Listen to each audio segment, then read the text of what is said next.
"If you dance this waltz, I will spare your life," the Mafia boss said to the maid in front of 300 of the most powerful guests in America. Cruel laughter echoed through the grand hall. But when she took her first step, the silence that followed satisfied the souls of those who had been humiliated. The Blackwell mansion in Manhattan glittered as if the stars themselves had descended from the heavens to rest upon each baccarat crystal chandelier. 300 guests, dressed in elegance that only old money and blood money could buy, raised glasses of 100-year-old wine, while their laughter reverberated against the vaulted ceilings. This was the 36th birthday celebration of Cassian Blackwell, the man they called the Reaper of the East Coast, the ruler of a criminal empire that stretched across 15 states. His face bore a scar running from his temple to his cheekbone, a reminder that even kings bleed. His eyes, gray as a winter storm, had witnessed more death than most soldiers, and tonight they were fixed on her. But amidst all that glittering darkness, there was someone who did not belong to this world.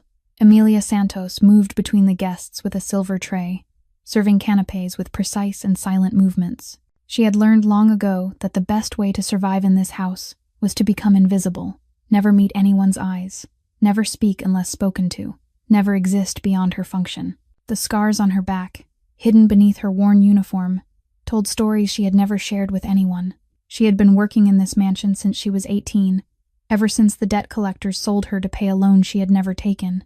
Before that, there had been 3 years in the trafficking ring, after her parents were murdered before her eyes when she was only 7. Her grandmother, Helena, had rescued her, taught her to dance, gave her a reason to live. But Helena died when Emilia was 16, and the world had shown no mercy since. No family, no money, no choices. 9 years she had served the Blackwells. 9 years of silence and survival, never knowing that the man who owned her was the grandson of the man who destroyed everything she loved. If this story satisfies your soul, hit that like button and share it with someone who needs to hear it. Subscribe and turn on notifications so you never miss a chapter, because in the next part, the waltz begins, and nothing will ever be the same. That night, there was a fateful instant Emilia never saw coming. As she passed through the center of the grand hall, her gaze caught, by accident, on a massive oil painting hanging behind where Cassian stood.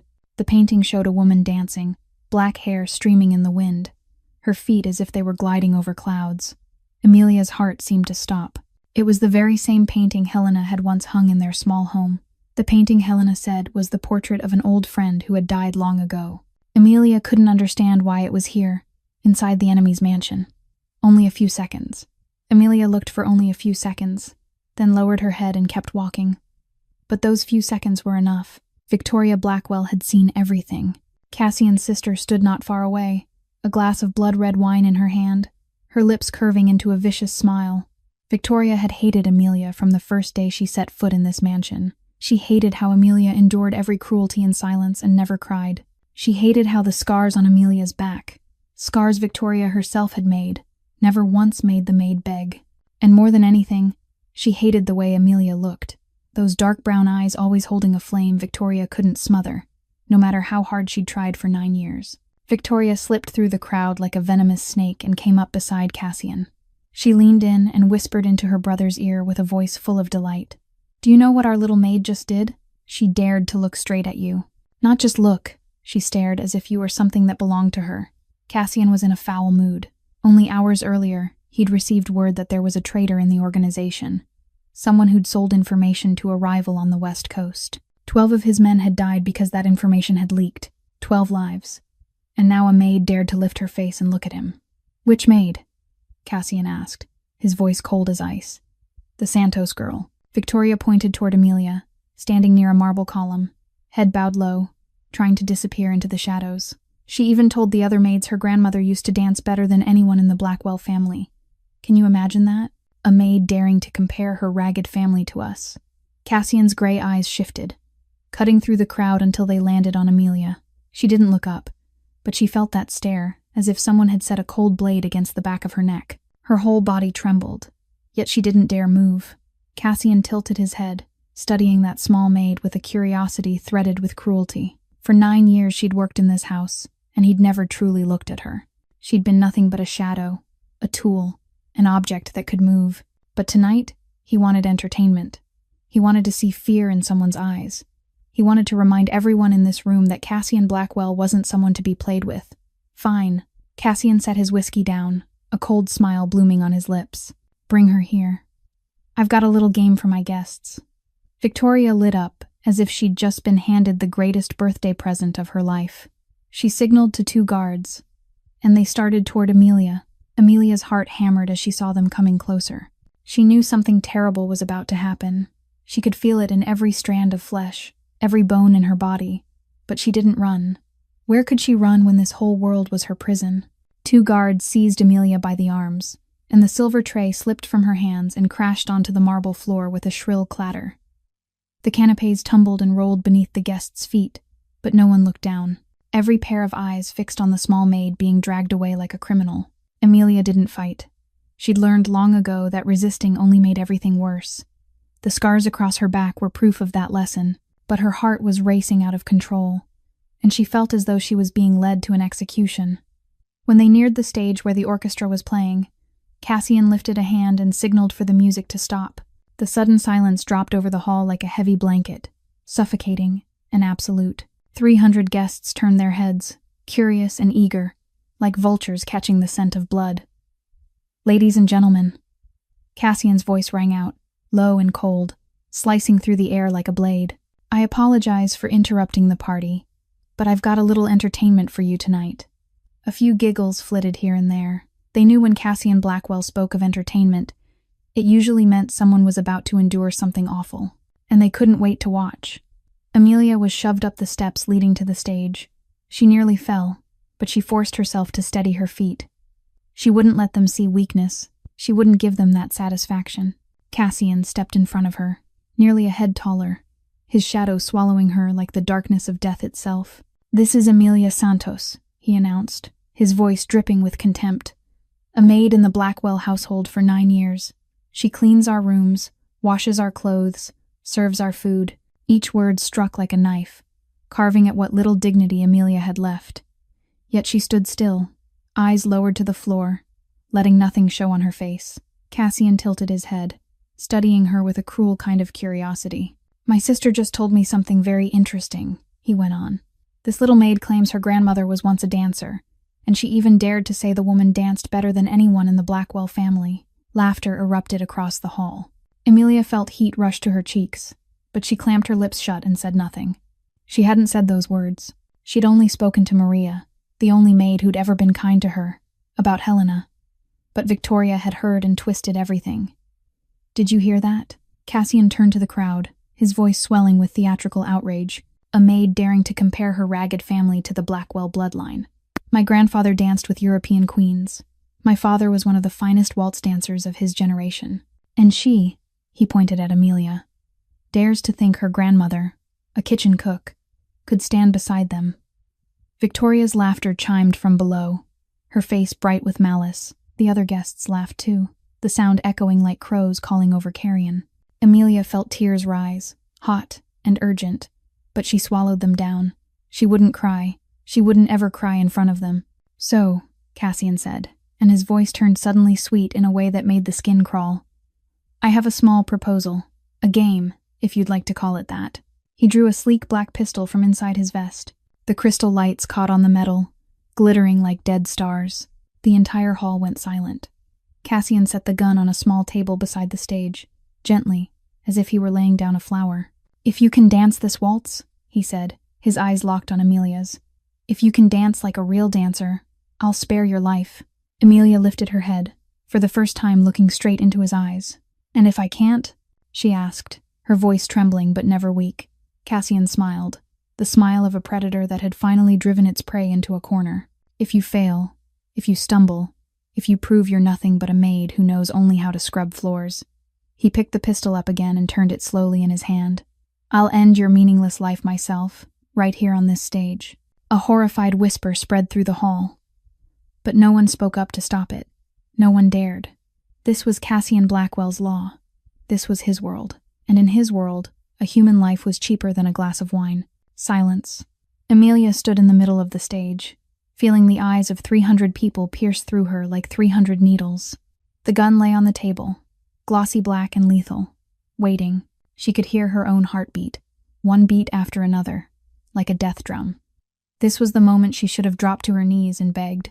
This was the moment she should have sobbed and pleaded the way so many others had in front of Cassian Blackwell. But instead, in that instant that felt endless, Amelia's mind drifted somewhere else. She remembered the tiny room in the slums, where Helena taught her her first dance steps. She remembered Helena's hands, thin but warm, holding her hands and guiding her as she turned in circles on an old wooden floor that creaked and groaned. She remembered Helena's voice, low and full of love. Dancing doesn't live in your feet, my girl. It lives in your soul, and your soul, the soul of the Valdez bloodline, is stronger than any storm, brighter than any star. Don't ever let anyone extinguish that flame. The flame. Amelia felt it flare inside her chest. Small but stubborn. The kind of fire 9 years of slavery couldn't put out. The kind of fire the scars on her back couldn't burn away. Helena had pulled her out of hell. Helena had taught her that no matter how cruel life became, she still had the right to hold her head high. And now, standing before death, Amelia suddenly understood something. If she died tonight, she wanted to die as a free woman, not as a slave on her knees. She wanted to die with her chin lifted, with the flame still burning, with Helena's dance running through her veins. Amelia drew a deep breath. Then she did what no one in that room expected. She raised her head and looked straight into Cassian Blackwell's eyes. Not with a pleading gaze, not with fear, but with the look of someone who had accepted fate and still refused to bow. Cassian's gray eyes widened slightly. In a single heartbeat, he saw something in the dark brown eyes of his maid, something he couldn't name. It wasn't empty defiance. It was deeper, stronger, as if an entire ocean was hidden behind those eyes. I accept. Amelia's voice carried, soft but steady, cutting through the silence like a blade. A stunned whisper rippled through the hall. Victoria's mouth fell open. Even the guards exchanged surprised looks. No one thought she'd accept. They thought she'd fall to her knees, sob, beg, and Cassian would grant her a quick death as a kind of mercy. But Amelia wasn't finished. I accept, she repeated. Clearer now, but I have a condition. A condition? Cassian lifted an eyebrow, a flicker of amusement touching his cold face. Who do you think you are to set conditions with me? Amelia didn't flinch. If I can dance this waltz, if I can prove the blood in my veins isn't as ordinary as you think, you won't just spare my life. She paused and drew another breath. You'll set me free. Completely free. Victoria barked out a laugh. She's insane. This maid is insane. But Cassian didn't laugh. He watched Amelia, head slightly tilted, as if he were staring at a strange creature he'd never seen before. 9 years she'd lived in this house, and this was the first time he was truly seeing her. Fine, Cassian said, slow and measured.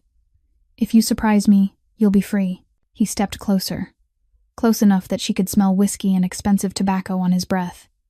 But I'm warning you, he whispered, low enough that only she could hear. I'm not easily surprised. Amelia didn't step back. She held his storm-colored gaze and answered, her voice no more than a breath. You will be... Cassian stepped back and signaled to the orchestra. Maestro Julian Crane, who'd sat in silence at the grand piano all evening, suddenly lifted his head. His aged eyes settled on Amelia's face, and something like a strange flash crossed his gaze, as if he'd just seen the ghost of the past. But no one noticed his reaction. Every eye was fixed on the maid standing in the center of the stage. Amelia bent down and slowly slipped off the old black shoes she'd worn for 9 years. They were worn and frayed, their soles rubbed thin, carrying the traces of thousands of quiet steps through cold hallways. She set them aside, gently, as if she were laying down the weight of a lifetime of humiliation. Then she straightened, barefoot on the icy marble floor. A few giggles rose from below. Look at her, she's going to dance barefoot, Victoria said loudly, her voice dripping with ridicule. Typical maid, she can't even afford shoes. But Amelia didn't hear her. She'd closed the door of her mind, sealing herself away from the cruelty around her. In that instant, she wasn't in the Blackwell mansion anymore. She was standing in Helena's small room, with late afternoon sunlight spilling through the window and the faint scent of jasmine riding the breeze. She could hear Helena's voice, soft and warm. Feel the floor beneath your feet, Helena. Let it become part of you. Don't dance on the floor. Dance with it. Amelia closed her eyes. She felt the marble beneath her soles, cold but steady. She felt the air around her, heavy with expectation and malice. She felt her own heartbeat, slowly settling, steady as a distant drum. Maestro Julian placed trembling fingers on the keys. He'd intended to play a simple waltz, something a maid could never keep up with.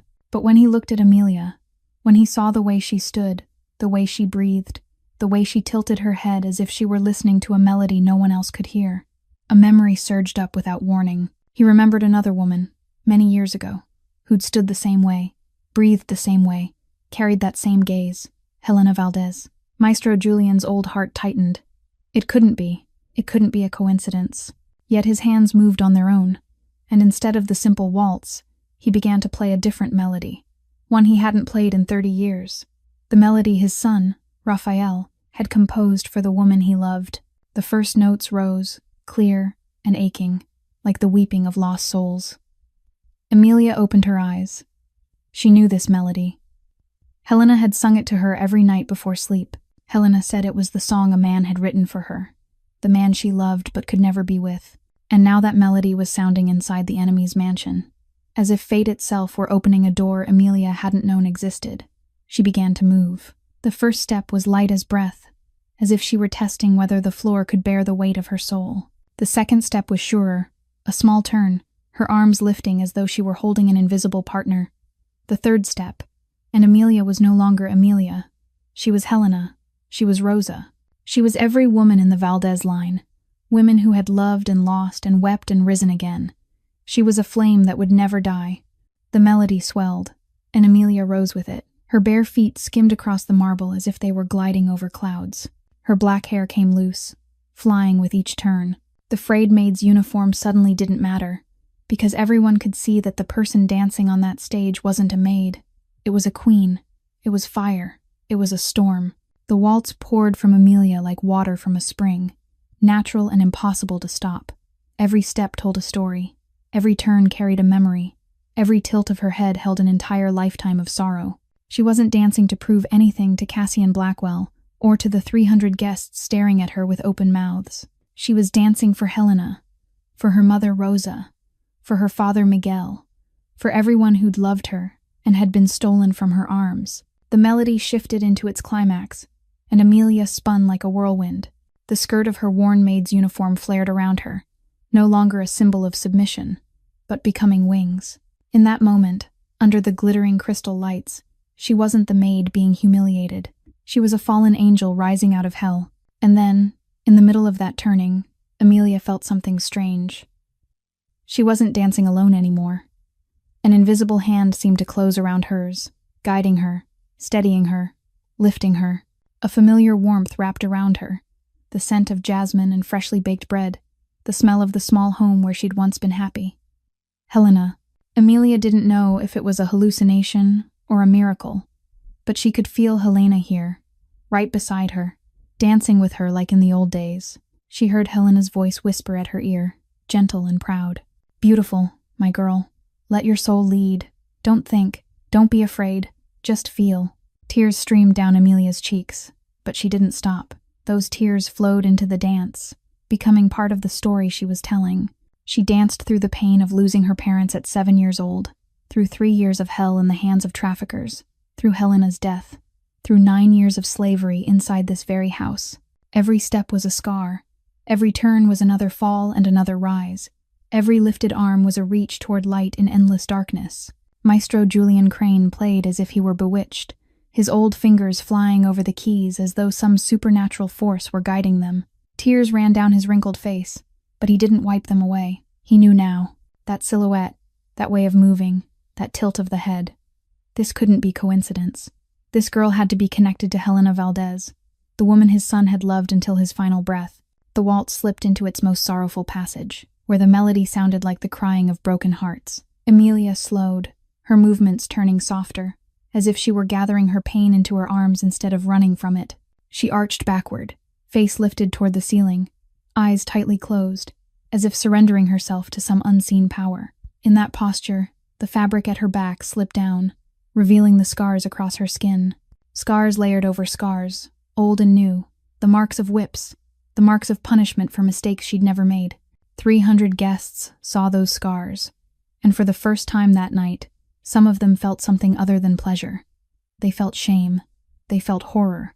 They understood that this girl wasn't just a maid. She was a survivor. She was a warrior. Amelia turned one last time, fierce and powerful as a storm before it breaks apart. The melody surged to its peak, the notes rising high like the scream of a soul finally set free. And then, abruptly, everything stopped. Amelia stood at the center of the stage, her chest rising and falling, sweat shimmering on her skin like diamonds. Her dark brown eyes opened, and in those eyes there was no pain left, only peace, the quiet calm of someone who'd finally set down a burden carried for an entire lifetime. She was done dancing. She was done telling her story. And whatever happened next, whether Cassian Blackwell kept his promise or not, Amelia knew she'd won, not by defeating him, but by defeating the fear that had imprisoned her for so many years. In that absolute silence, before anyone could react, Amelia whispered a sentence only she and Helena's spirit could hear. "I did it, Grandma. I didn't let them extinguish the flame." 10 seconds, 20 seconds, 30 seconds. The silence stretched on as if time itself had stopped moving. 300 people stood frozen, no one daring to breathe too loudly, no one daring to shift, as if they'd all just witnessed a miracle and were afraid that any sound might shatter the dream. Then, somewhere in the crowd, a glass slipped and fell. The crack of shattered crystal against the marble rang out like a bell, waking the entire hall from its trance, and the reactions began. Victoria Blackwell was the first to break out of her paralysis. Her face, usually bright with malice and pleasure, had gone pale as a corpse. Her vivid red lips pressed so tightly they nearly disappeared, and the fingers gripping her wineglass clenched until her knuckles turned white. "It can't be," she whispered, her voice trembling with rage. "A maid can't dance like that. This is cheating. Someone must have taught her. Someone must have." But no one heard Victoria, because everyone was looking at Amelia, and everyone knew what they'd just witnessed wasn't the result of a few dance lessons. It was a gift. It was blood. It was something that couldn't be taught or learned, only something you were born carrying. In another corner of the grand hall, Margaret Blackwell was crying. She'd tried to hold it back, had bitten her lip until it bled, yet the tears still poured down, unstoppable. No one noticed her. Everyone was too focused on the stage. But if anyone had looked closely, they would have seen her trembling from head to toe. Margaret knew that dance.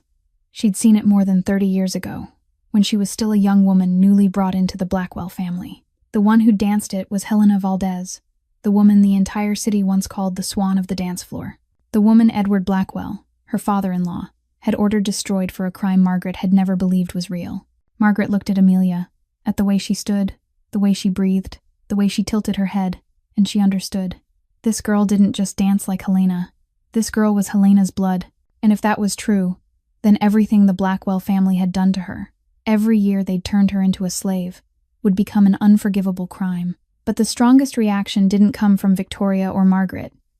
It came from Maestro Julian Crane.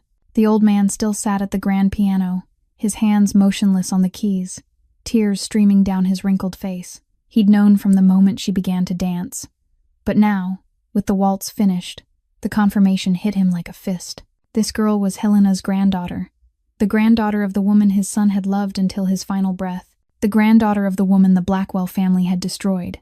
And that meant this girl also carried blood ties to Raphael, his son. Julian felt as if his old heart might burst. For years he'd searched. Years he'd tried to find any clue about the grandchild his son might have left in this world. And now the girl was standing right in front of him, alive, surviving hell after hell, made into a slave by the enemy's own family. He had to speak to her. He had to tell her the truth. But not now. Not in front of 300 watching eyes. In the crowd, applause began to rise. One person at first, then 2, then 10, then the entire hall.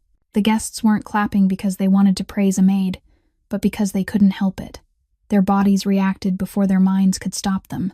They just witnessed something extraordinary, and no matter how badly they wanted to deny it, they couldn't look away.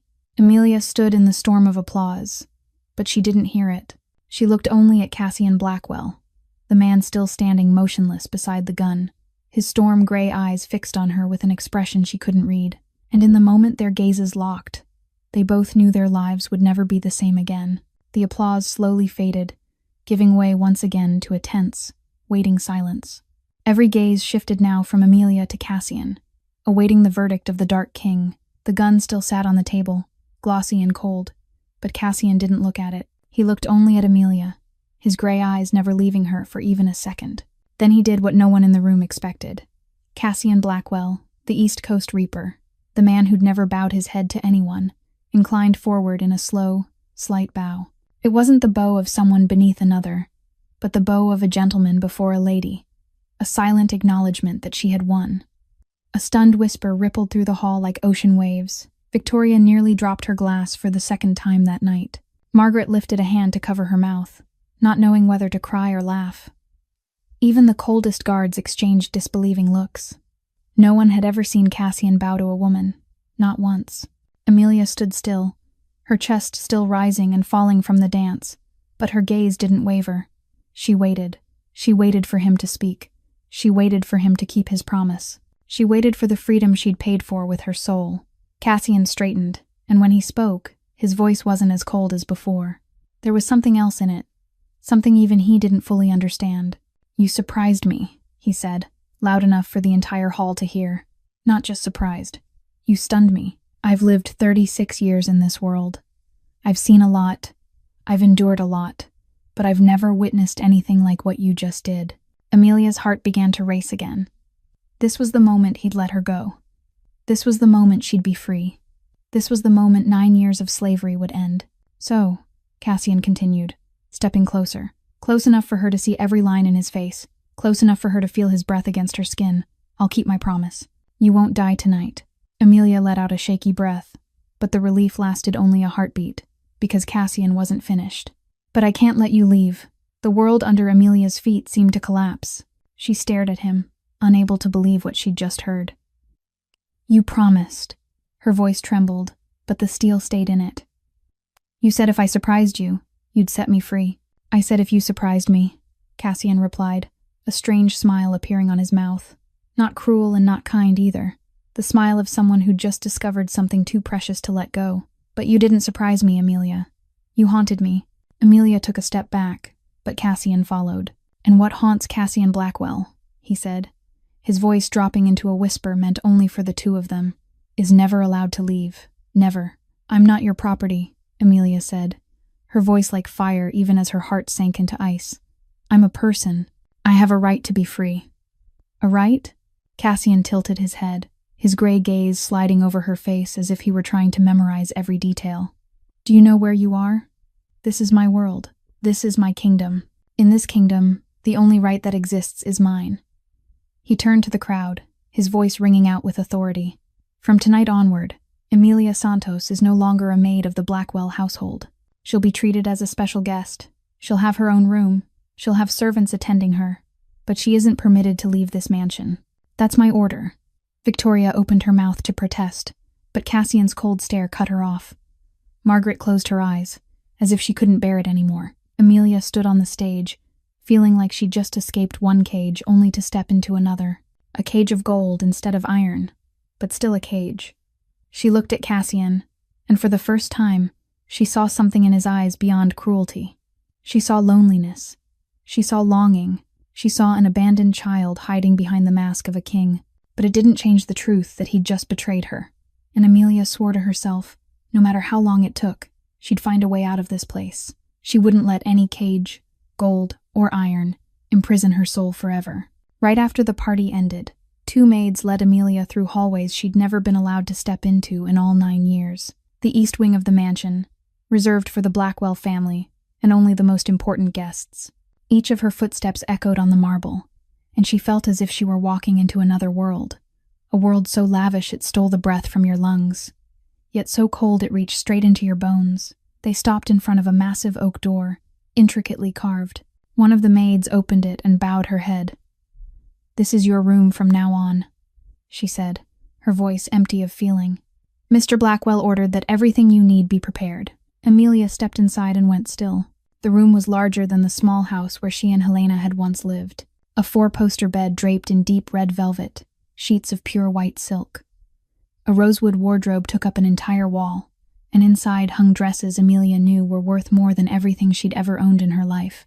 A vanity with a gold-framed mirror, crystal perfume bottles sparkling, a wide window overlooking the rose garden, moonlight pouring in and laying a soft silver veil over everything.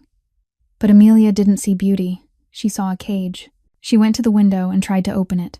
Locked. She crossed to the balcony doors. Locked.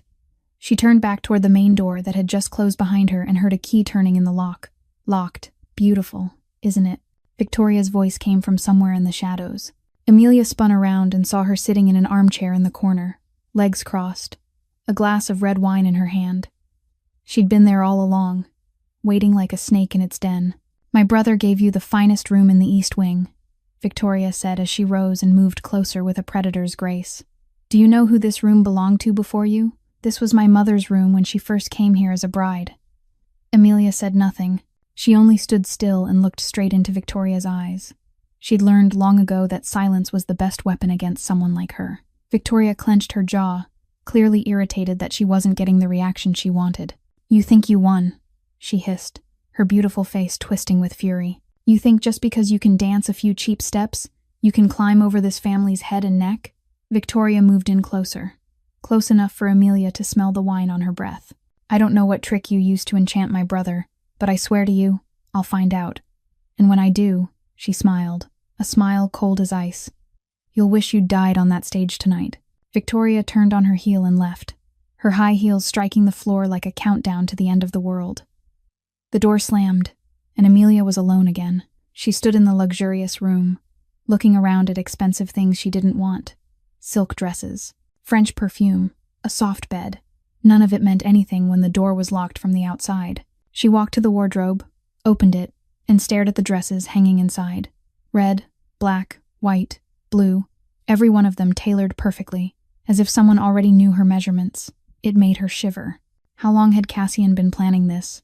Or did he simply have the power to make anything real in a single breath? Amelia closed the wardrobe and went to the window. She looked out at the rose garden under the moonlight, and for the first time since the dance ended, she allowed herself to cry. Tears slid down her cheeks, fell onto the windowsill, and disappeared into the dark. She danced like she'd never danced before. She'd laid her entire soul onto that stage. She'd won, but her victory had only traded an iron cage for a golden one. She was still a prisoner, still Cassian Blackwell's possession, still without the right to decide her own life. "Grandma," she whispered into the darkness, "what am I supposed to do now?" But Helena didn't answer. There was only the sound of wind slipping through the window seam, cold and lonely. Amelia wiped her tears and lifted her head. She didn't know what to do, but she knew one thing. She wouldn't give up. She'd survived the hell of trafficking. She'd survived 9 years of slavery. She'd survive this too. And one day, she'd be free. No matter how long it took, no matter what it cost, she would be free. The first night, Amelia didn't sleep. She sat by the window, staring into the darkness and waiting for dawn. The second night, she didn't sleep either. But this time it wasn't fear or worry that kept her awake. It was because he came. Cassian appeared at midnight, when the entire mansion had sunk into silence. No knock at the door, no warning, only the sound of a key turning, and then his tall figure filled the doorway, moonlight laying a silver streak across the scar on his face. Amelia sprang up from the chair by the window, survival instinct forcing her to step back, but Cassian didn't come closer. He only stood there, leaning against the frame, gray eyes fixed on her in the dark. "Dance," he said, and it wasn't an order so much as it was almost a plea. Amelia stared at him as if he'd lost his mind. He'd locked her in this room, turned her into a prisoner, and now he wanted her to dance for him like some circus monkey. "No," she answered, her voice hard as steel. Cassian didn't get angry. He only tilted his head, as if her answer was exactly what he'd expected. "Then talk to me," he said. "About what?" Amelia shot back, not bothering to hide the challenge in her tone. "About your grandmother. About the one who taught you to dance like that." Amelia went silent for a long time. Then she spoke, her voice flat and cold. "Why should I tell you anything?" "Because I want to know," Cassian replied, as simply as if that were reason enough. "And because tonight I don't feel like killing anyone. I need something to keep me entertained." He said it like a joke, but Amelia knew it wasn't entirely a joke. This was Cassian Blackwell, a man who could kill someone over breakfast and still eat with an appetite. But that night, he didn't kill anyone. He didn't force Amelia to dance either. He only sat down in the chair across from her and waited. And somehow, maybe because her loneliness had been trapped inside her for too long, Maybe because she needed to speak the things she'd buried for years, Amelia began to tell him. She told him about Helena, about the small home in the slums, about afternoons learning to dance on an old wooden floor that creaked beneath her feet, about the smell of jasmine and toasted bread, about how Helena called her little flame and said that one day she'd burn the whole world. Cassian listened in silence, and when Amelia stopped, he asked a question that caught her off guard. "Did your grandmother ever mention a man named Raphael?" Amelia froze. Raphael. That name. Helena had mentioned it once, only once, in a fevered haze before she died. She'd said Raphael's name and cried, tears of someone who'd lost the most precious thing in the world. Amelia had never known who Raphael was. "How do you know that name?" she asked, her voice trembling. Cassian didn't answer right away. He looked out the window, gray eyes as if they were staring into a distant past. "My father used to mention the name Raphael," he said, his voice dropping lower. "He said Raphael was a pianist, the son of Maestro Julian Crane. He said Raphael died young, and that his death had something to do with my grandfather. But every time I asked for more, my father went quiet." A chill ran down Amelia's spine. Something was wrong here. There was an invisible thread binding her to the Blackwell family, a thread she couldn't yet see but could feel in her bones. "Your father," she said slowly. "What kind of man was he?" "Victor Blackwell." Cassian exhaled, and for the first time Amelia saw real exhaustion on his face. "He was the only person who ever loved me. He taught me that real strength doesn't live in killing. It lives in protecting the people you love. And he died when I was 15. 15. Amelia did the math in her head. Cassian was 36, which meant his father died 21 years ago. The same year Helena suddenly appeared and rescued her from the traffickers. The same year her life changed completely. Was that just coincidence? Or was something bigger hiding underneath it all? Cassian rose, preparing to leave. But before he stepped out, he paused and spoke without turning around. "I'll come back tomorrow night, and the nights after that, until I understand why you haunt me like this." The door closed, the lock clicked. Amelia stood alone in the darkness, her mind spinning with incomplete pieces. Helena, Raphael, Victor Blackwell, death, coincidence. She felt as if she were standing in front of a massive curtain, and behind it was a truth that could change everything. But she didn't know how to pull that curtain down. She didn't know whether she had the courage to face what was hiding behind it. And she didn't know that Maestro Julian Crane, at this very moment, was sitting in his room inside the Blackwell mansion, writing a letter that would change her life forever. 3 days after the night Cassian mentioned the name Raphael, Amelia received an unexpected visitor. Her door opened, and instead of Cassian or Victoria, Maestro Julian Crane stepped inside. He looked even more drawn than he had on the night of the party, his eyes hollow as if he hadn't slept in days. In his hands was a small wooden box, old and worn smooth by time. "May I speak with you?" he said, his voice trembling. "There are things you need to know, things I've kept silent about for far too long." Amelia looked at him, surprised and wary. She couldn't understand why a world-famous maestro would want to speak privately with her, a former maid being held captive, but there was something in his eyes, a deep pain threaded with a fragile hope, that made her nod. Julian sat in the chair across from her and set the wooden box on the table between them. His hands shook as he lifted the lid. Inside were photographs yellowed with age, brittle old letters, and a silver necklace with a heart-shaped pendant. The moment Amelia saw the necklace, it was as if lightning struck her. She lifted a hand to her chest, where Helena's necklace still rested beneath the fabric of her dress. The necklace in the box was identical to hers, except one held a whole heart, and the other was only half. "You have the other necklace, don't you?" Julian asked, his voice thick with emotion. "The other half of this heart." Amelia didn't answer with words. She slowly drew the necklace from beneath her clothing and laid it in her palm. The half-silver heart glimmered in the morning light as if it had been waiting for this moment for years. Julian looked at it and began to cry. Not loud sobs, but the quiet tears of a man who'd carried grief for too long. "My son," he said, his voice like a whisper drifting from a distant grave. "Raphael gave this necklace to Helena on the day they married in secret. Each of them kept half the heart, promising they'd reunite when the time was right. But that time never came." Amelia felt the world around her tilt and spin. Helena and Raphael, married, but Helena had a daughter, her mother, Rosa, and Rosa was supposed to be the wife of Miguel Santos, her father. So what was the truth? Helena and Raphael loved each other from the time they were very young, Julian continued, his aged eyes staring into empty space as if he were watching the past unfold. Raphael was a gifted pianist, and Helena was a genius on the dance floor. They met at a performance, and from that moment, fate bound them together. They married in secret because the Blackwell family wouldn't accept the marriage. Edward Blackwell, Cassian's grandfather, forbade Raphael from going near Helena. "Why?" Emilia asked, her voice shaking. "Because Helena was the daughter of Antonio Valdez, the true founder of the empire the Blackwell family now holds," Julian answered, and every word hit Emilia's understanding like a hammer. Edward didn't want anyone reminding the world of the Valdez family. He'd stolen everything from them, and he feared that if Raphael married Helena, the truth would be exposed. Emilia struggled to breathe. Helena, the woman who'd saved her, raised her, was the heir to an empire, and she, Emilia, was Helena's granddaughter. "Then what does that mean, Rosa?"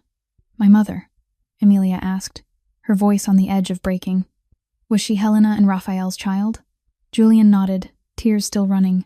Rosa was their daughter, but when Edward discovered Helena was pregnant, he did everything he could to tear them apart. Raphael was forced to leave, and Helena was made to marry Miguel Santos, a man who worked for Edward, to hide the truth. Miguel knew Rosa wasn't his, but he loved Helena and accepted everything. He was a good man, until Edward stole his life too. Emilia sat perfectly still, feeling as if she'd been thrown into the center of a storm. Everything she thought she knew about her life, about her family, had been a lie. Her father wasn't Miguel Santos. Her mother's father was Raphael Crane, the son of the man sitting in front of me. "So you," she whispered, looking at Julian through tears. "You're my great-grandfather." Julian rose, stepped closer, and knelt in front of her. His old hands closed around hers, trembling but warm. "I never stopped looking for my son's grandchild. And now, finally, I've found you." Emilia couldn't hold it in anymore. She cried, the tears pouring out like a dam finally breaking after years of restraint. She wasn't alone in the world anymore. She had a family. She had roots. She had a great-grandfather. But inside that painful joy, one question still burned in her mind. If the Blackwell family stole everything from the Valdez family, if they killed Raphael, destroyed Helena's life, then what role did Cassian Blackwell, the man holding her captive, play in all of it? That same night, while Emilia was still drowning in the shock of Maestro Julian's revelations, Cassian Blackwell was standing in a hidden basement beneath the mansion. He'd found it entirely by accident while searching for clues about the traitor inside his organization. A false wall in his grandfather Edward's office, disguised so perfectly for decades, had opened onto a staircase leading down into darkness, and at the bottom of those steps was a small, damp room, with an old safe sitting in silence like an unexcavated tomb. Cassian stood in front of the safe, his hands trembling in a way that felt unnatural. He was the East Coast Reaper, a man whose hands never shook when he pulled a trigger, yet right now, he was shaking. Something in the wet, stale air of that cellar made him feel as if he were standing at the mouth of hell. The safe's combination was his father Victor's birth date. Cassian had tried every string of numbers he could think of, and in the end, it was the birthday of the only man Edward had ever loved that opened the lock. Inside was a metal box, and inside that box were documents yellowed with time. Cassian carried the box up to his office, closed the door, and began to read. Every page he turned was a knife driven into everything he'd ever believed. The first document was a handwritten will, Antonio Valdez's signature at the bottom, dated more than 50 years earlier. In that will, Antonio left his entire empire, including a network of businesses stretching across the east coast of the United States, to his only daughter, Helena Valdez. Cassian read the name again and again, feeling as if someone had thrown cold water in his face. Helena Valdez, the woman Emilia called her grandmother, the woman who'd taught Emilia to dance the waltz that haunted him. The second document was a letter, written in his grandfather Edward's own hand, a confession he'd never meant anyone to read. In it, Edward described how he'd risen, step by step, from an ordinary bodyguard into power. Antonio Valdez had trusted Edward like a son, had taught him everything about running the empire, had treated him as more than family, and Edward had repaid that trust by poisoning Antonio slowly over 3 years, making his death look like a natural illness. After Antonio died, Edward forged a new will, naming himself the heir. He framed Miguel Santos, an innocent man, forcing Miguel to take the blame in order to protect his wife Helena and their daughter Rosa. Edward promised he wouldn't touch Helena if Miguel stayed silent, but it was a devil's promise. Cassian felt sick. The empire he'd inherited, the empire he'd killed to protect, the empire he'd believed was the Blackwell legacy, had been built on blood and lies. His grandfather wasn't the founder. His grandfather was a thief, a killer, a traitor. But the worst was still ahead. In a thick file, Cassian found records of the deaths of Emilia's parents. Miguel and Rosa Santos had been murdered on Edward's direct orders when they tried to run from his control. Emilia, only 7 at the time, should have died with them, but somehow the child had survived. Edward ordered a hunt for her, but Helena, who'd been secretly watching her daughter's family for years, found Emilia first and hid her away. Cassian set the file down, his hands shaking violently. Everything was starting to make sense. Why his mother Margaret had always looked at Emilia with guilt in her eyes. Why she'd hired Emilia as a maid even when they didn't need anyone else. She knew. Margaret knew who Emilia was, and she'd tried to protect the girl in the only way she could, by keeping her close, inside this house, where she could be sure no one else would find her and kill her. But Edward had died 10 years ago. Why had Margaret still stayed silent? Cassian flipped to the last page of the file and found the answer. Another letter, this one from Edward to Victoria, his sister, written just before he died. In it, Edward revealed the full truth to Victoria and gave her the task of continuing to protect the family secret. Victoria knew. His sister knew everything, and she'd kept quiet for 10 years, letting Emilia be treated like a slave inside the very house that should have been hers. Cassian surged to his feet, kicked the chair over, and roared with a madness of rage. Everything he'd known about his family, about his grandfather, about his sister, had been a lie. And Emilia, the woman he'd locked away, the woman who haunted him, wasn't just a maid. She was the true owner of this empire. She was the rightful heir to everything he possessed. And he'd made her a prisoner in her own house for 9 years. Cassian stared down at his hands, hands that had killed more people than he could count, and for the first time in his life, he felt disgust for himself. Cassian couldn't stop reading. Even though every page felt like a blade slicing into his soul, he kept turning them, kept searching, as if some invisible force were driving him forward. Inside that thick file, he found a small notebook with a worn leather cover, his grandfather Edward's handwriting packed tight across every page. It was a diary that recorded every crime Edward had committed across his life, as if he wanted to preserve them like trophies. And in it, there was a section devoted entirely to the Santos family. March 12th, 20 years ago. Edward wrote that Miguel Santos had become dangerous. After years of silence, Miguel was beginning to show signs he might speak the truth. He'd secretly contacted a lawyer, trying to gather evidence that Edward had stolen the Valdez Empire. Rosa, Miguel's wife, had also discovered the truth about her own origins, that her real father wasn't Miguel, but Rafael Crane, the man her mother Helena had loved for her entire life. Rosa wanted to find Helena, to reunite with her mother, to restore honor to the Valdez family name. Edward couldn't allow that to happen. Cassian read on, every line like acid eating straight through his heart. Edward had ordered his assassins to break into the Santos home in the middle of the night.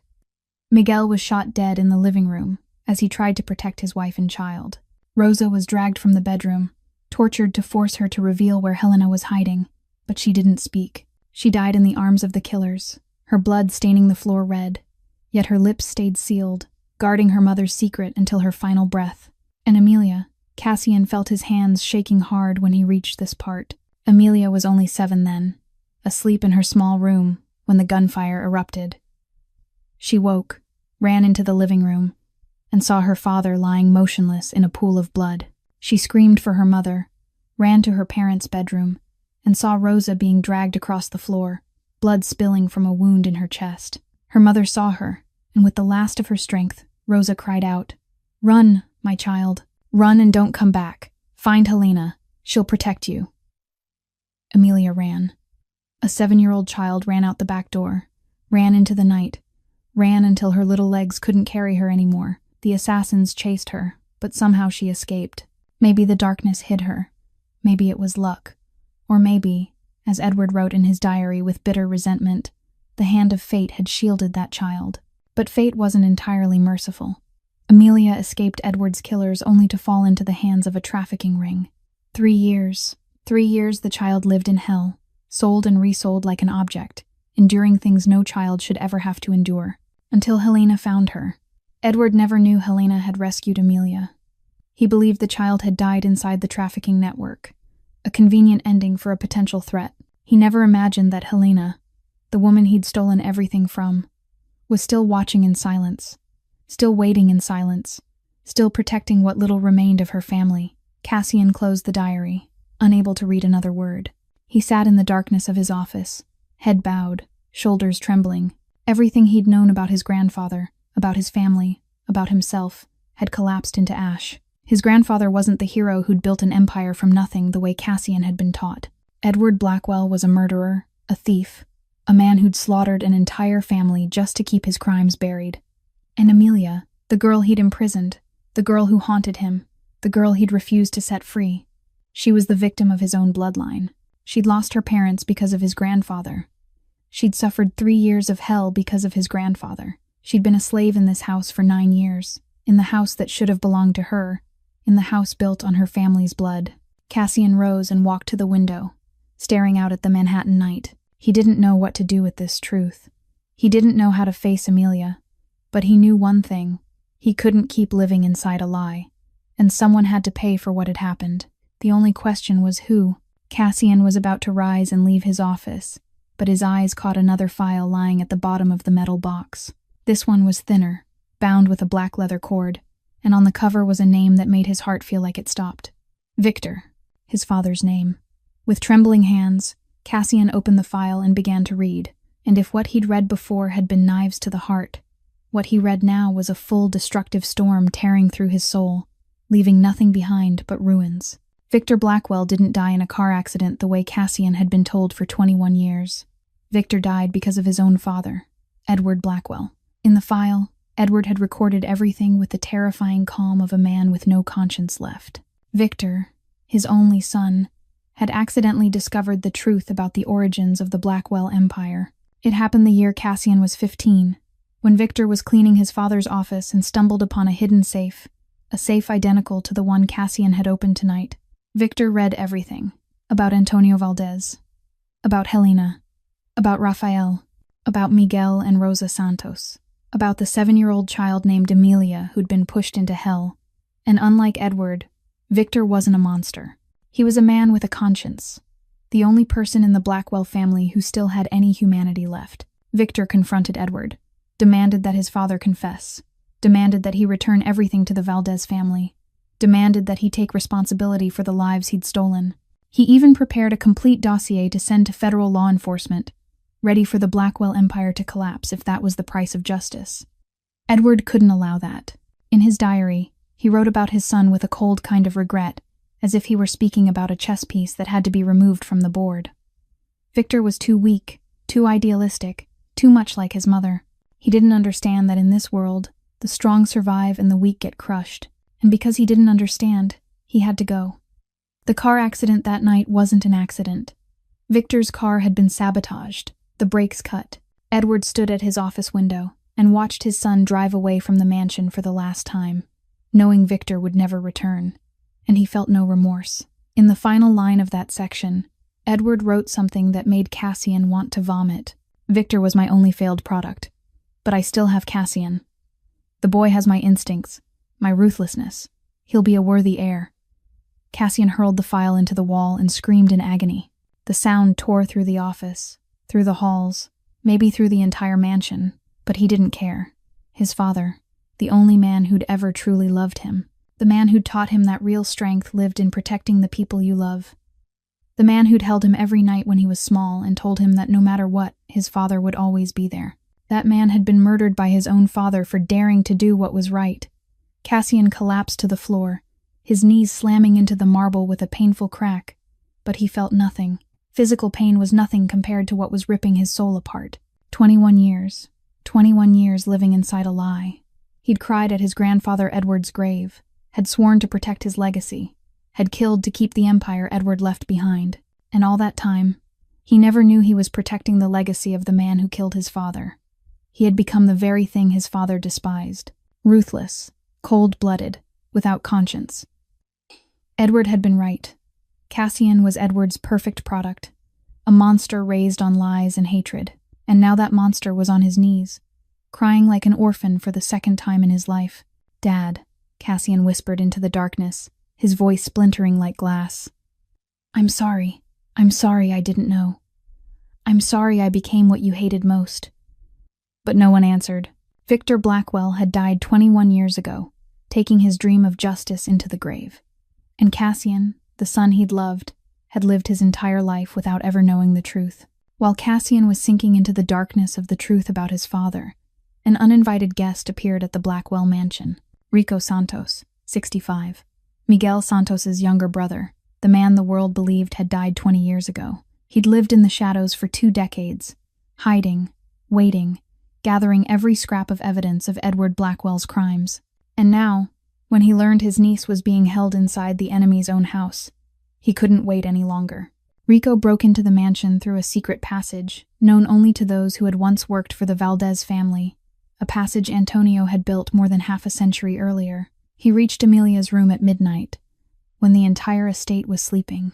Amelia jerked awake at the sound of the window opening, and before she could scream, a warm, steady voice rose in the dark. "Don't be afraid, my girl. I'm Rico Santos. I'm your uncle." Amelia stared as the man stepped out of the shadows, his face darkened by years, his eyes carrying the sorrow of someone who'd lost too much. He wore simple black clothes, an old leather briefcase in his hand, and even though Amelia had never met him, she could see the resemblance to her father Miguel in the old photographs Helena had once shown her. "I'm the one who wrote to Maestro Julian," Rico said as he sat beside her bed. "I've watched you from a distance for years, since Helena rescued you from the traffickers, since you were brought into this mansion as a maid.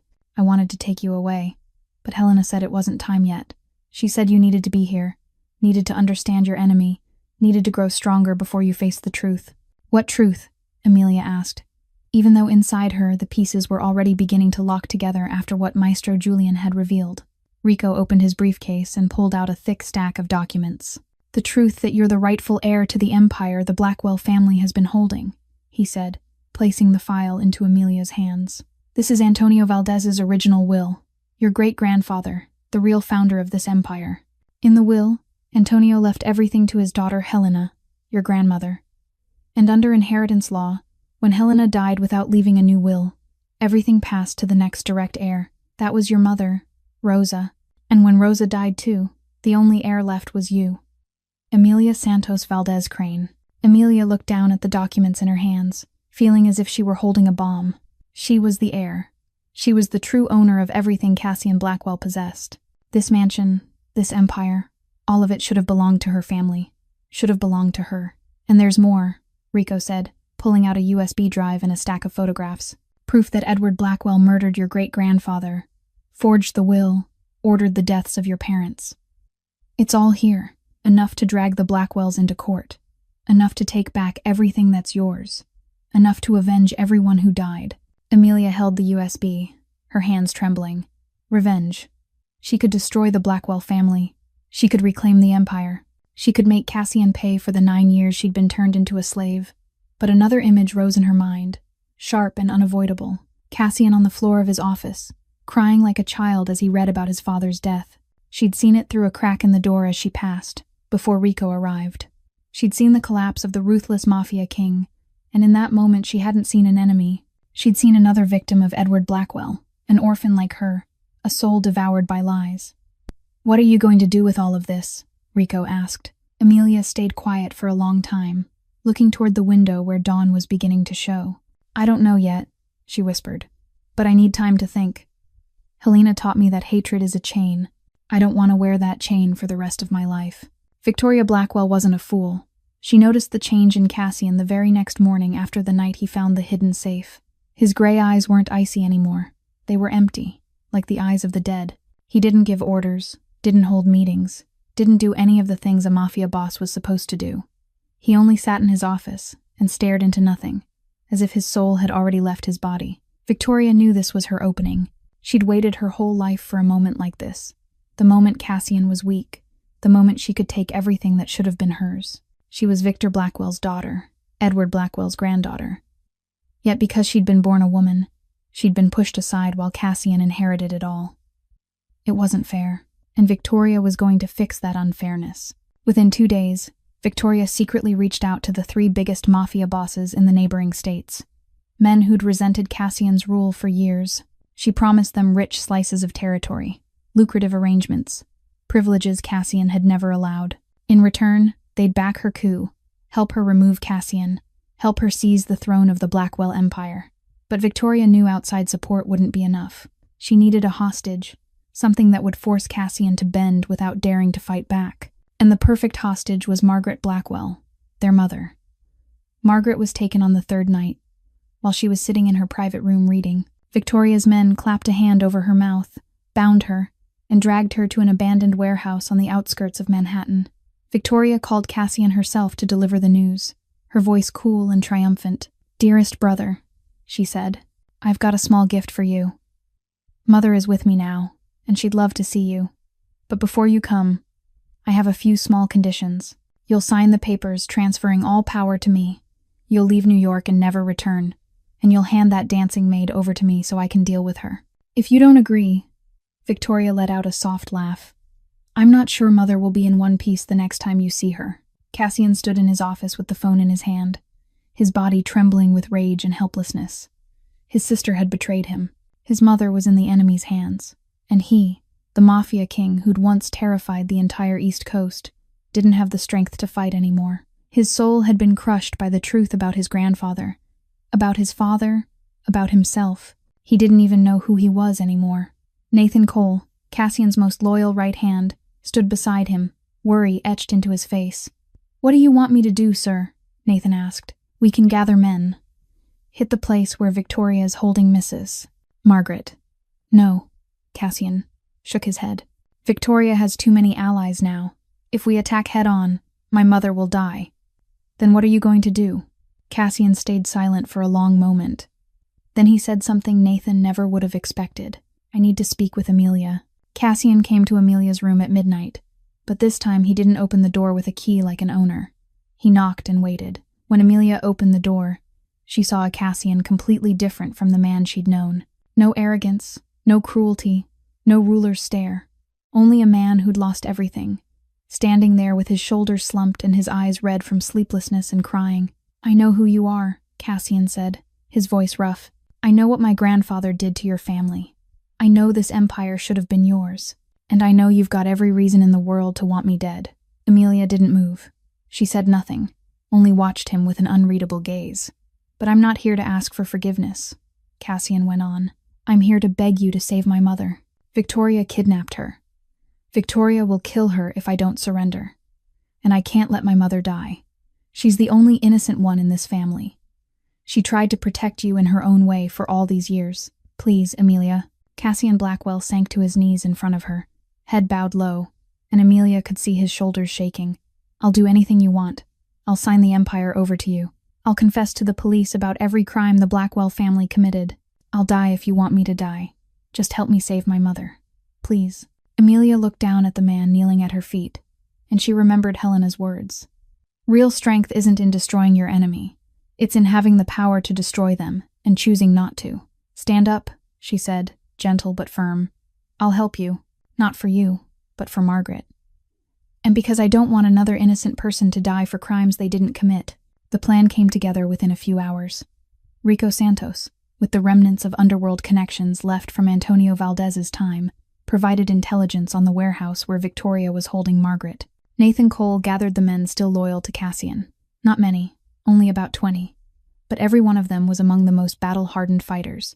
And Amelia, though she had no experience in combat, insisted on going with them. She said Margaret had quietly protected her for 9 years, and she owed her at least her presence in a moment of danger. They entered the warehouse at 3 a.m, when the darkness was at its thickest, and the enemy's vigilance was at its lowest. Nathan led a strike team through the front entrance, drawing the attention of Victoria's men. Meanwhile, Cassian, Amelia, and Rico slipped in through the back, where they knew Margaret was being held. Gunfire exploded like fireworks from hell. Sparks flashed in the dark, and cries of pain echoed between cold concrete walls. Cassian guided them through shadowed corridors, his pistol ready to fire, but his mind wasn't cold the way it used to be. Every time he squeezed the trigger, he asked himself whether he was doing what was right, or only feeding the same spiral of violence his grandfather Edward had started. They found Margaret in a small room on the second floor, her hands and feet bound to a chair, her mouth gagged. When she saw Cassian and Amelia step in, her eyes lit with hope, but they were also full of fear. She tried to shake her head, tried to warn them about something, but it was too late. Applause sounded from the corner of the room, and Victoria stepped out of the darkness, her gun aimed straight at Amelia. "How touching," Victoria said, her voice dripping with mockery. "My brother, the infamous Mafia boss, begging a maid for help.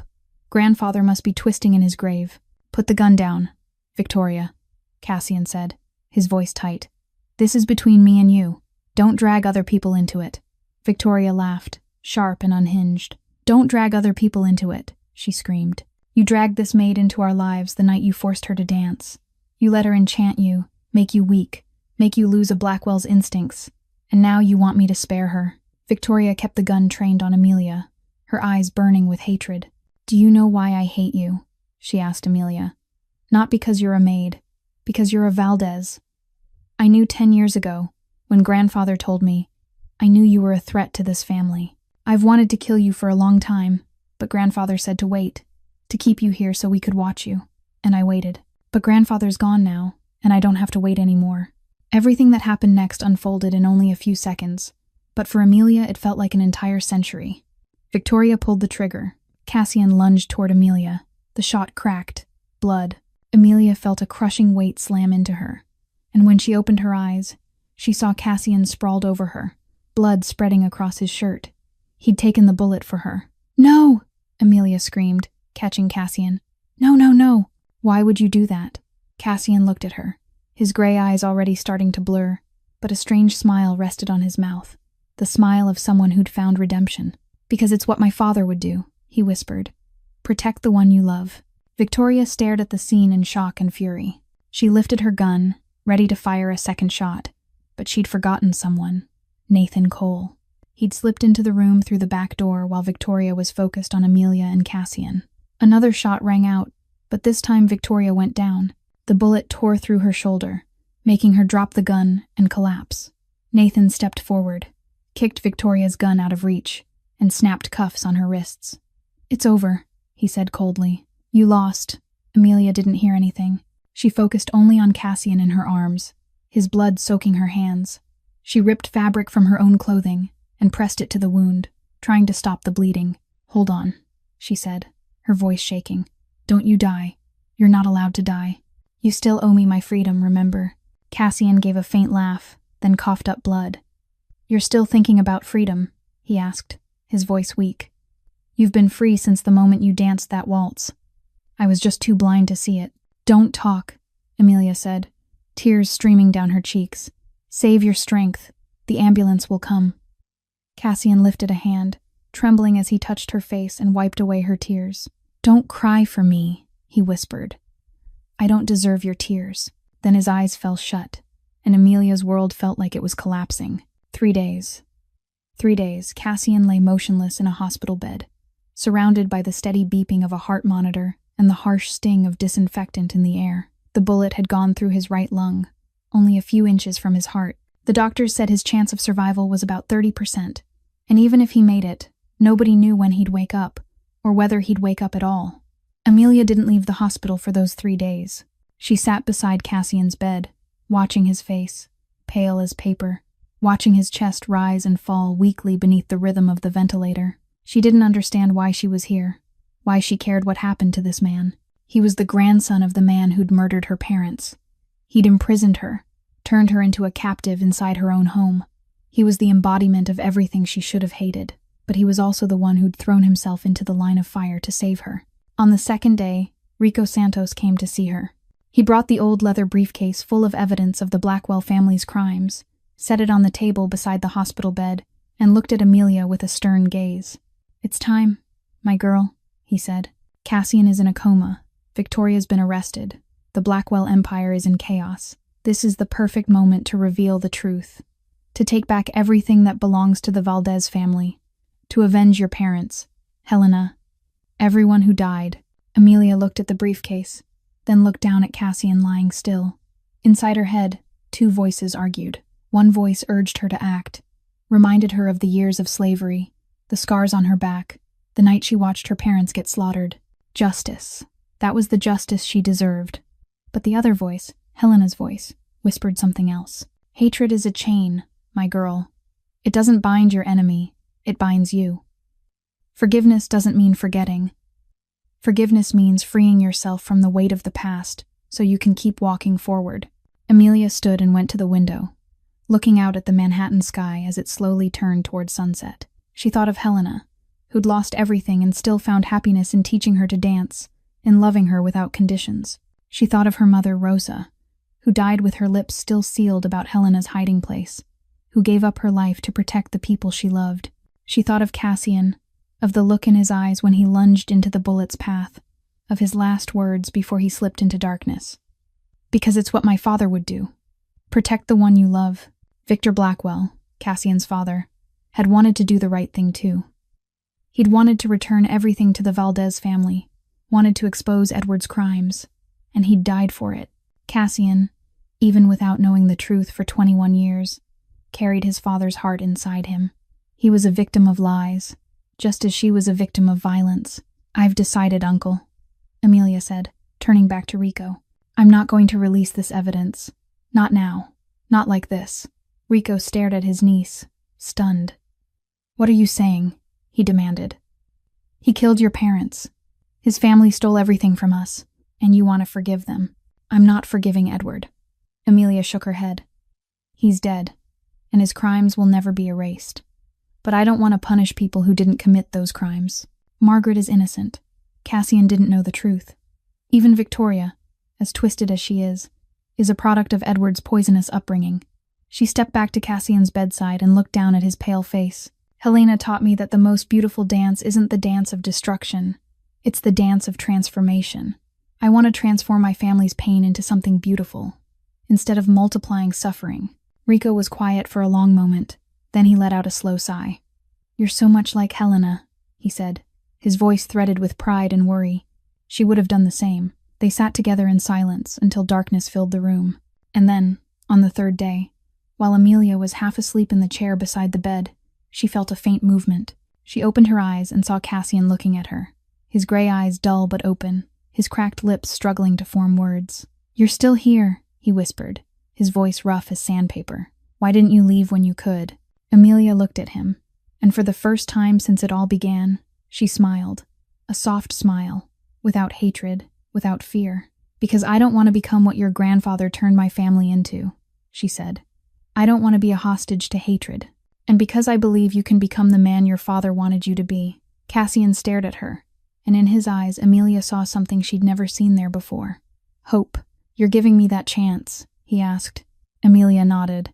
But you'll have to prove you deserve it. Not to me. To your father's memory. To my family's memory. To yourself.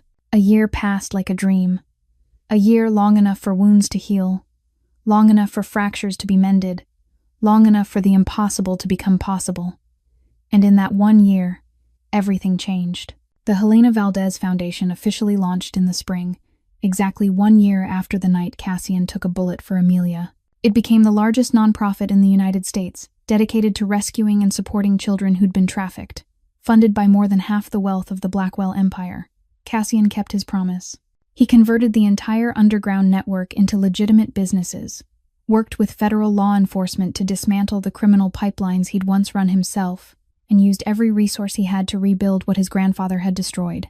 The Helena Valdez Dance Academy opened in the summer, inside the very building where Helena once taught dance before Edward Blackwell ruined her career. It was a free academy for poor children and children who'd been abused, a place where talent mattered more than background, where small feet could learn how to rise from the ashes of fate. Amelia taught there personally every week, passing on to the children what Helena once passed on to her.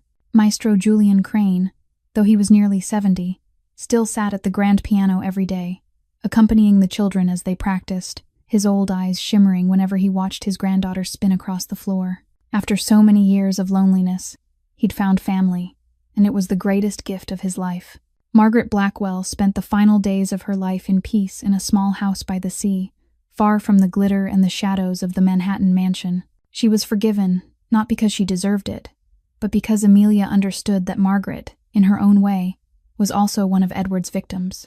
She'd stayed silent for too long, feared too much, and yet she'd tried to protect Amelia in the only way she knew how, by keeping her close. Victoria was sentenced to 20 years in prison for kidnapping and attempted murder. Amelia didn't forgive her, not because she couldn't, but because Victoria felt no remorse. In court, Victoria still looked at Amelia with hatred in her eyes, still believed she was the victim, still refused to accept any responsibility at all. Some people can't be saved, and Amelia had learned how to accept that. And Cassian, he wasn't the East Coast Reaper anymore. He was just a man trying, day by day, to become a better version of himself. He worked 12 hours a day running the foundation and the academy, not because he was chasing redemption, but because for the first time in his life, he felt like he was doing something that mattered. And every evening, he came to the small apartment where Amelia lived, carrying dinner he'd cooked himself, sitting beside her, telling her about his day. They weren't lovers. Not yet. There were too many wounds that still needed healing, too much history that still had to be faced. But they were friends, allies, two souls who'd found each other in the dark and were walking toward the light together. On the Academy's opening night, Amelia stood on stage before hundreds of guests and dozens of children seated in the front row. She wore a simple white dress, her black hair loose over her shoulders, and around her neck hung the silver half-heart pendant Helena had left behind. "My grandmother taught me that dance isn't in the feet," she said, her voice carrying through the hall. "It's in the soul, and our souls, no matter how many times life beats them down, can still stand up and dance. Tonight, I want you to know that no matter where you come from, no matter what you've lived through, you deserve to dance, to dream, to live a whole life." The music began, and Maestro Julian played the melody he'd composed for Helena so many years ago. Cassian stepped onto the stage, no longer an arrogant mafia boss, only a man with a heart learning how to love again. He faced Amelia and held out his hand in invitation. "Will you give me this honor?" Amelia smiled and placed her hand in his. They began to dance, a waltz that was gentle and fluid, two souls becoming one on the floor. And somewhere, Amelia believed, Helena was smiling down at them. The waltz continued, and Amelia and Cassian turned across the dance floor like two birds who'd finally found their sky after so many years of captivity. Crystal light poured over them, but this time it wasn't the glare of power or wealth. It was the light of hope, of healing, of something good being born from the ashes of the past. When the melody came to an end, Amelia lifted her gaze and whispered into the dark, "I did it, Grandma. I turned darkness into light." And somewhere beyond time and space, Amelia believed Helena, Rosa, Miguel, and even Victor Blackwell were smiling, because true love never dies. It only transforms into the strength that helps those who remain keep rising and keep dancing through the storms of life. This story teaches us that hatred is a chain that binds the self, not the enemy. Forgiveness doesn't mean forgetting the wounds. It means freeing the heart from the weight so it can keep moving forward. Real strength isn't in destroying someone else. It's in having the power to destroy and choosing instead to transform pain into something good. And no matter how many times life throws you into the abyss, your soul can still stand up and dance. Thank you for listening to this story all the way to the very last moment. How did this story make you feel? Did it make you think of anything in your real life? Have you ever had to face the choice between forgiveness and revenge? Share what you feel, straight from your heart, in the comments below. We truly want to hear your thoughts and your story. If this story touched your heart, please subscribe, hit like, and share this video with the people you love so they can listen to meaningful stories every day too. Wishing everyone watching this video good health, a joyful life, and peaceful days ahead. Goodbye for now, and we'll see you in the next video.